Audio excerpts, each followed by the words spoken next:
Vamos a trabajar en el tema de vectores y específicamente en aplicaciones de vectores. Tenemos el siguiente problema: tres fuerzas con magnitudes de 100, 50 y 80 libras. Para esto hemos hecho un gráfico. Aquí tenemos los vectores de 100, 50 y 80 libras. Actúan sobre un objeto en ángulos de 50 grados, 160 grados y menos 20 grados respectivamente. Estamos asumiendo que el objeto está ubicado aquí en el eje de coordenadas, en el origen, y las tres fuerzas actúan sobre ese punto, sobre ese objeto que está representado por ese punto. Entonces, nos están solicitando que determinemos la magnitud y la dirección de la fuerza resultante. La fuerza resultante se obtiene de sumar las tres fuerzas. Si decimos que la fuerza 1 es 100, las componentes de la fuerza 1 es 100 coseno del ángulo del vector, en este caso sería 100 coseno de 50 grados. Y la componente en Y sería 100 seno de 50 grados. Las componentes de la fuerza 2 serían: la fuerza 2 tenemos una fuerza de 50 libras a un ángulo de 160 grados. 50 coseno de 160 grados. 50 seno de 160 grados. Y la tercera fuerza se descompone de la siguiente manera. Observen que la tercera fuerza tiene una magnitud de 80 libras y está a un ángulo de menos 20. Pero vamos a trabajar con el ángulo positivo, que sería 360 menos 20, que sería 340. Entonces las componentes de la fuerza 3 serían 80 coseno de 340 grados, 80 seno de 340 grados. Y a continuación vamos a calcular estos resultados con el uso de la calculadora. Una vez calculados los componentes de cada vector, vemos que tenemos las componentes de F1, de F2 y de F3. La fuerza resultante es la suma de las componentes de las tres fuerzas. Entonces tenemos que la resultante F es 92.47 en X y 66.34 en Y. La magnitud de la fuerza va a ser el resultado de obtener la raíz cuadrada de la suma de las componentes elevadas al cuadrado. Eso nos da una magnitud de 113.8 libras. Y el ángulo o la dirección del vector resultante va a ser la tangente inversa de la componente en Y dividida para la componente en X, lo cual nos da un ángulo de 35.65 grados. Es decir que en el gráfico la resultante tendría una magnitud de 113 a un ángulo de 35. Eso es aproximadamente en esta dirección. Entonces, una magnitud ligeramente mayor a la fuerza 1 de 113.8 libras a un ángulo de aproximadamente 35.65 grados. Esta sería la resultante de la suma de las fuerzas. Ahora tenemos otra aplicación de vectores. El problema dice lo siguiente: una fuerza de 30 libras mantiene en una rampa inclinada a 20 grados a una caja sin que se deslice hacia abajo. Determinar el peso de la caja.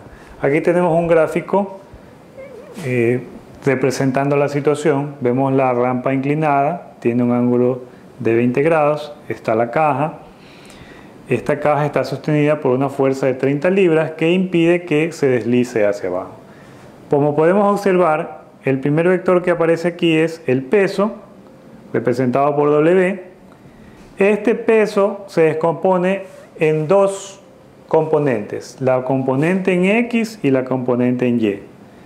Además, este ángulo de 20 grados, que corresponde al plano inclinado, se refleja en esta parte, ya que este lado, al ser perpendicular al lado de acá, y este otro lado, al ser perpendicular a este lado de acá, hace que este ángulo se refleje aquí. Entonces lo que tendríamos es el siguiente triángulo rectángulo, que está aquí abajo. Tenemos la componente W, pero la fuerza W, la componente en X y la componente en Y. Y este ángulo es 90 grados. Entonces ahí podemos darnos cuenta que la componente en X es igual a W por el seno de 20 grados. Y la componente en Y es W por tratarse del lado adyacente, ¿no? W coseno de 20 grados. Esa información la vamos a utilizar para resolver el problema.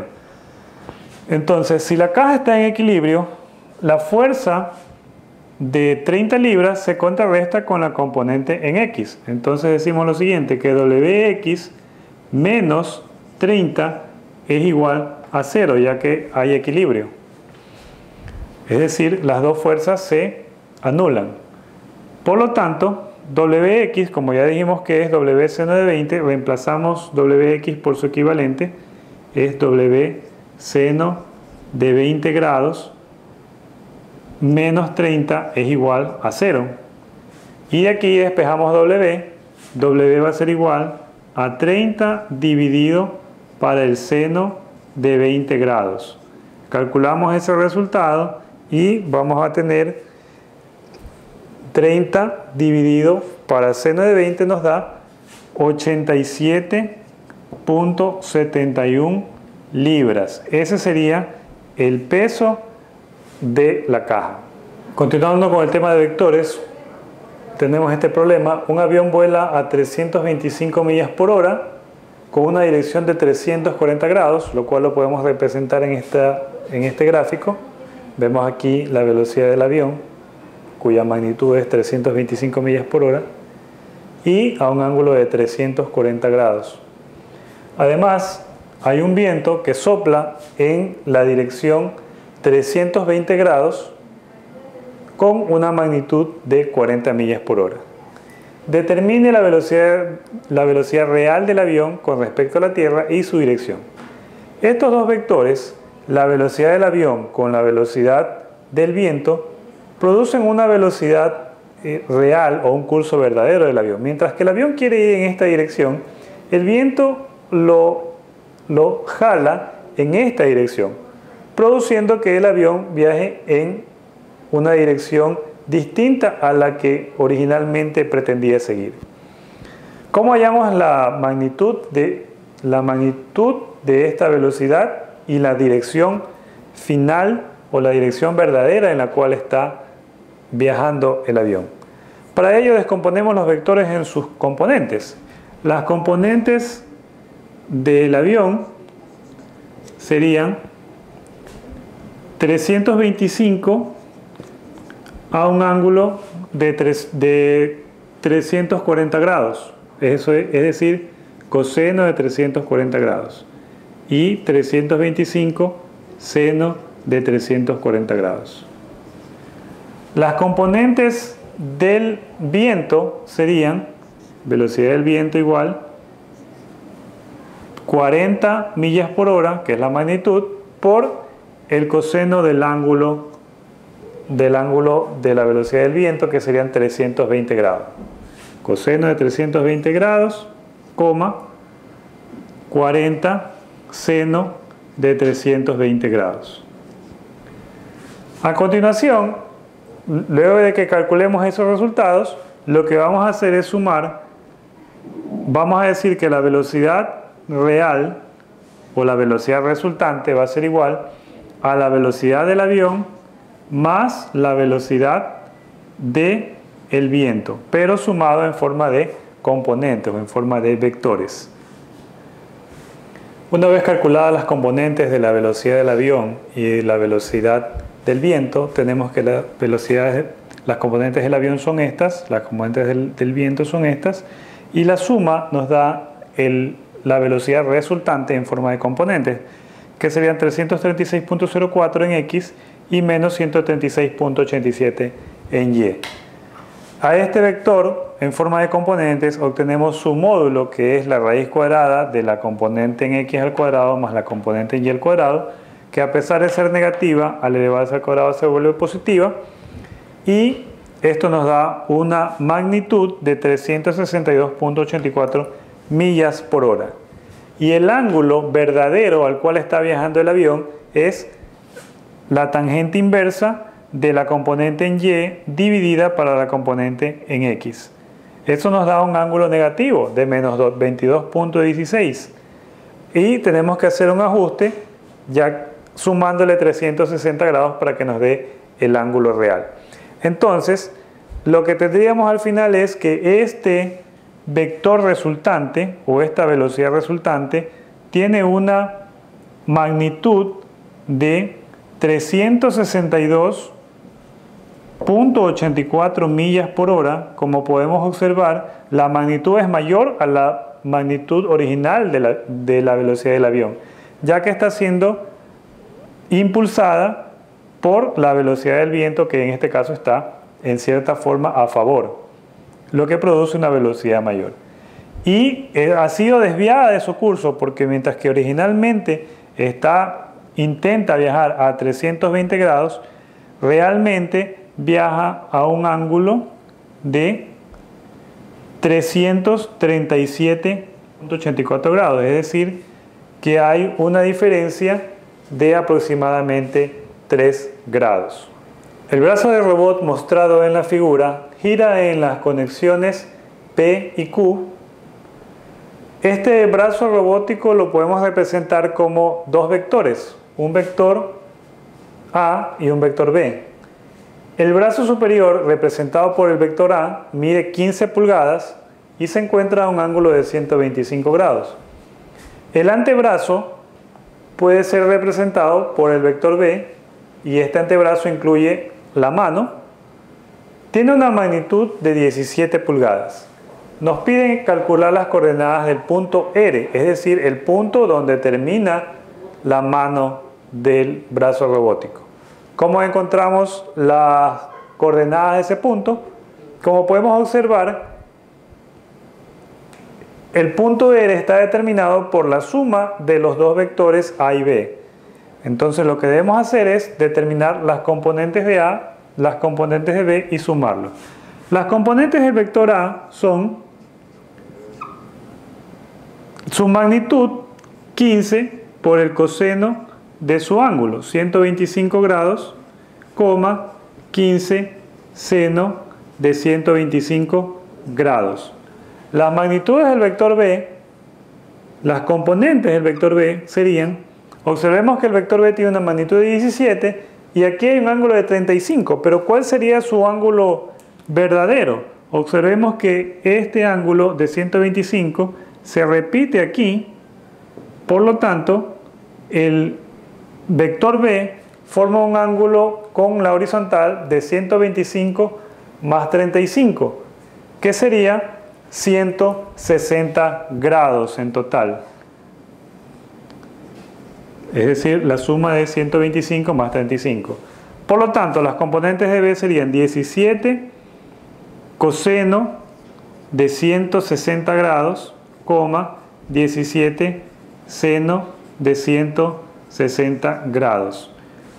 Entonces, el vector R, que se forma por la suma del vector A más el vector B, sería este de aquí. Y las componentes del vector R serían numéricamente iguales a las coordenadas del punto R. Es decir, el vector R va a ser igual a las componentes de A más las componentes de B, lo cual calcularemos en un instante. Como habíamos dicho, las componentes del vector R es igual a la suma de los vectores A y B. Como ya tenemos aquí las componentes A y B, las sumamos y el resultado obtenido es que R tiene como componente en X menos 24.58 y 18.10 en Y. Es decir, que las coordenadas de este punto, del punto R, son idénticas numéricamente a las componentes del vector R. Es decir, que este punto tendrá coordenadas menos 24.58, 18.10. Es decir, si tenemos un eje aquí, ubicamos aquí el origen, este punto R está a una distancia de menos 24.58 en X y 18.10 en Y. Esta aplicación de vectores es muy importante, como podemos ver, en el campo de la robótica, ya que mediante las magnitudes y los ángulos podemos determinar en cualquier momento la posición a la que el extremo del brazo robótico está o a qué coordenada podría moverse, dándole un valor determinado de dirección o de magnitud.